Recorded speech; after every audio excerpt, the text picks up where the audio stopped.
दोस्तों आज हम देख रहे हैं कि ड्रूपल कंसोल क्या करता है। ठीक है, तो ड्रूपल कंसोल एक ऐसा टूल है जो आपकी मदद करता है किसी भी मॉड्यूल को, किसी भी थीम को, किसी भी प्लगइन को या कोई भी फॉर्म को जब भी हम बनाते हैं ड्रूपल के अंदर, तो जो बेसिक स्ट्रक्चर होता है, बेसिक स्केलेटर जो होता है ना। बेसिक स्ट्रक्चर का मतलब module file, info file, routing file, मेनू लिंक्स, फॉर्म बनाते हो आप, प्लगइन बनाते हैं आप, है ना। तो उसके लिए जो जब भी आप मॉड्यूल बनाते हैं तो आपको इन्फो फाइल बनानी पड़ती है। आप फॉर्म बनाते हैं तो आपको फॉर्म स्ट्रक्चर, फॉर्म फोल्डर बनाना पड़ता है, एसआरसी फोल्डर बनाना पड़ता है। तो ये सब काम अगर कोई ऐसा टूल आपको मिल जाए जो कि फटाफट आपके ये सारे काम कर दे, तो कितना काम आपका आसान हो जाएगा। मैं आज आपको इसका एक डेमो दिखाता हूँ, है ना, ड्रूपल कंसोल का। ड्रूपल कंसोल को इंस्टॉलेशन करने के लिए आप कंपोजर में जाके ये वाला कमांड रन कर देंगे तो ड्रूपल कंसोल आपके सिस्टम में इंस्टॉल हो जाएगा। ठीक है, फिर आपको कंपोजर अपडेट कमांड चलाना पड़ेगा। और हमारे पास इसका ऑफिशियली डॉक्यूमेंटेशन भी, आप यहाँ पे जाएंगे तो आपको ड्रूपल कंसोल की जो साइट है यहाँ पे इसके बारे में पूरा दिया हुआ है, किस तरीके से आपको इंस्टॉलेशन और करना है। ठीक है, अब मैंने मेरे सिस्टम के अंदर ड्रूपल कंसोल इंस्टॉल किया है। अब मैं आपको दिखाता हूँ कि ये किस तरीके से काम करता है। ठीक है, अब मैंने क्या किया, यहाँ पे जाके मैं एक ये कमांड यहाँ पे रन कर देता हूँ ड्रूपल कंसोल का। तो आप देखेंगे कि ये जो काम कर सकता है वो सारे कमांड स्क्रीन पे लिखे जाएंगे। ठीक है, अब आप देखोगे कि इतने सारे कमांड है ड्रूपल कंसोल के, इतने काम आपको ड्रूपल कंसोल जो टूल है CLI वो आपके लिए कर देता है। ठीक है, अब इसका एक डेमो हम लोग देखते हैं कि हम लोग इसके थ्रू एक मॉड्यूल जनरेट करते हैं। ठीक है, हम लोग इसके थ्रू एक मॉड्यूल बना के देखते हैं कि किस तरीके से ये मॉड्यूल जनरेट करता है। तो आप देख रहे हैं ये यहाँ पे इसको मैंने हाईलाइट किया है, जनरेट ए मॉड्यूल। अगर आपको मॉड्यूल जनरेट करना है तो आपको कौन सा कमांड रन करना पड़ेगा, ये वाला कमांड आपको रन करना पड़ेगा।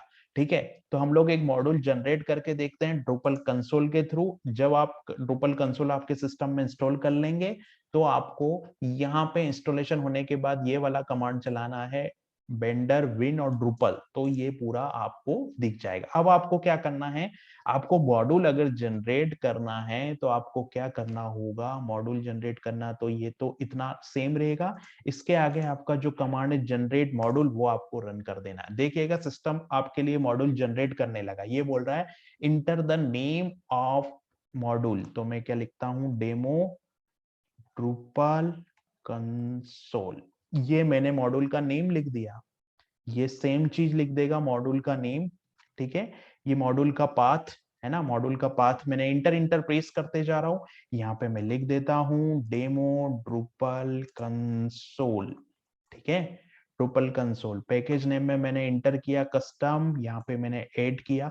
हाँ, यहाँ पे एक चीज और आपको ध्यान रखना है, अगर आप ड्रूपल 9 के लिए ये काम कर रहे हैं तो आपको ये जो आपकी इन्फो फाइल होगी वहां पर जाकर आपको ये एक लाइन चेंज करनी पड़ेगी, क्योंकि ये डिफॉल्ट जो मॉड्यूल जनरेट होता है उसमें कोर वर्जन 8.x आता है, तो आपको ड्रूपल 9 के लिए ये चेंज करनी पड़ेगी। आप वो पूछ रहा है कि आपको मॉड्यूल फाइल चाहिए, तो आप बोलेंगे यस हमको मॉड्यूल फाइल चाहिए। फीचर चाहिए, नहीं हमको फीचर इसमें नहीं चाहिए। कंपोजर डॉट जेसन चाहिए, तो मैं बोलता हूँ यस कंप्यूटर डॉट जेसन हमको चाहिए।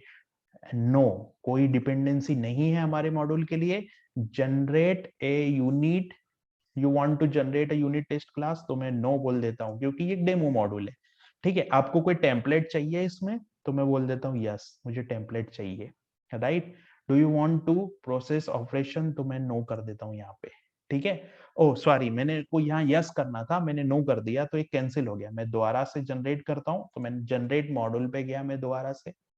ये सारे कमांड मुझे चलाने पड़ेंगे क्योंकि मैंने यहाँ पे नो कर दिया, इसलिए तो मैं यहाँ लिख देता हूँ डेमो ड्रूपल कंसोल। ये ड्रूपल कंसोल डेमो लिख दिया, मशीन नेम मैंने लिख दिया, पाथ लिख दिया, डिस्क्रिप्शन में मैंने लिख दिया demo Drupal console, demo Drupal console, ये डिस्क्रिप्शन में लिख दिया। पैकेज नेम कस्टम हो गया, 8.x हो गया। मॉड्यूल फाइल मुझे चाहिए तो मैंने यस लिख दिया। फीचर नहीं चाहिए मुझे तो मैंने नो लिख दिया। जेसन फाइल मुझे चाहिए तो मैंने यस लिख दिया। डिपेंडेंसी नहीं है तो मैंने नो लिख दिया यहाँ पे। यहाँ पे टेस्ट क्लास नहीं चाहिए मुझे, ये भी मुझे नहीं चाहिए, लेकिन यहाँ पे मुझे यस करना है जिससे कि ये देखो मॉड्यूल यहाँ पे जनरेट हो गया। आपको स्क्रीन में दिख रहे हैं कि आप आपको पूरा डिटेल ये मॉड्यूल बता रहा है कि मॉड्यूल कहां पर जनरेट हुआ। मॉड्यूल फोल्डर के अंदर, कस्टम फोल्डर के अंदर डेमो ड्रूपल कंसोल के नाम से ये सारी फाइलें जनरेट हो गई और आपका मॉड्यूल यहाँ पे कंप्लीट तरीके से जनरेट हो गया। अब अपन देखते हैं मॉड्यूल जनरेट हुआ या नहीं, तो अपन चलते हैं उस पाथ पे। तो मैं गया मेरे सिस्टम में, यहाँ पे सी ड्राइव में गया, htdocs में गया, htdocs के अंदर d8 फोल्डर के अंदर गया, मॉड्यूल के अंदर गया, मॉड्यूल के अंदर मैं जाऊंगा यहाँ पे कस्टम फोल्डर के अंदर। तो मैंने यहाँ पे कस्टम फोल्डर कहाँ पर है मेरा, जो कि पाथ है यहाँ पे, एक सेकेंड, यहाँ पे कस्टम फोल्डर के अंदर मुझे जाना होगा। तो मैं इसके अंदर जाता हूँ, कस्टम फोल्डर के अंदर गया, ये कस्टम फोल्डर मैंने यहाँ लिखा। कस्टम फोल्डर के अंदर आप देख रहे हैं कि ये मॉड्यूल यहाँ पे मेरा जनरेट हो गया। ठीक है, यहाँ पे ये जो मॉड्यूल है, अभी आप देखेंगे कि इसके अंदर ये कंपोजर फाइल भी जनरेट हो गई है, इन्फो फाइल जनरेट हो गई है। ये देखेंगे, देखिए आप, ये इन्फो फाइल है। और अगर आप यहाँ Drupal 9 करेंगे तो आपको ये हटा के यहाँ पे Drupal 9 कोर रिक्वायरमेंट 8 और 9 वाली स्ट्रिंग आपको ऐड करनी पड़ेगी, अगर आप Drupal कंसोल से मॉड्यूल जनरेट कर रहे हैं Drupal 9 के लिए तो। ठीक है, अब ये चीज हो गई है। अब होने के बाद आप दूसरी फाइलें भी देखेंगे तो इतना काम आपके लिए करके दिया है सिस्टम ने। आप ये देखेंगे, ये आपकी मॉड्यूल फाइल जनरेट हो गई है यहाँ पे। सॉरी, मैंने गलत फाइल ओपन कर दी। यहाँ पे मॉड्यूल कस्टम के अंदर Drupal कंसोल के अंदर मुझे जाना पड़ेगा, और यहाँ पे मैंने module file, let me check, Drupal custom के अंदर Drupal console dot module file है। हम लोग देखते हैं Drupal कंसोल डॉट मॉड्यूल, तो मुझे दिख नहीं रही है, लेकिन यहाँ पे हाँ ये है Drupal कंसोल डॉट मॉड्यूल। ये फाइल देखिए जनरेट हो गई यहाँ पे Drupal, ये मॉड्यूल फाइल इन्होंने जनरेट करके दे दी अपने से, और यहाँ पे हुक हेल्प भी इन्होंने इंप्लीमेंट करके दे दिया। तो आप देखिए कितना अच्छा ये टूल है, जिससे आप फटाफट सारी चीजों को जनरेट कर सकते हैं बेसिक लेवल की। जब भी आप कोई कस्टम मॉड्यूल बनाते हैं, कस्टम थीम बनाते हैं, या और भी बहुत सारी चीजें हैं, अगर आप यहाँ पे इसको लिस्ट करके एक कमांड रन करेंगे इसका, तो ये आपको दिखा देगा कि Drupal कंसोल आपके लिए कौन कौन से कंपोनेंट को जनरेट कर सकता है। ठीक है, अगर आपको प्लगइन जनरेट करना है तो आप प्लगइन भी जनरेट कर सकते हैं यहाँ से। अगर आपको प्लगइन जनरेट करना है तो आप प्लगइन जनरेट कर सकते हैं। आप यहाँ से फॉर्म भी बना सकते हैं, ये आपके लिए फॉर्म भी जनरेट करके दे सकता है, ये आपको ब्लॉग भी जनरेट करके दे सकता है।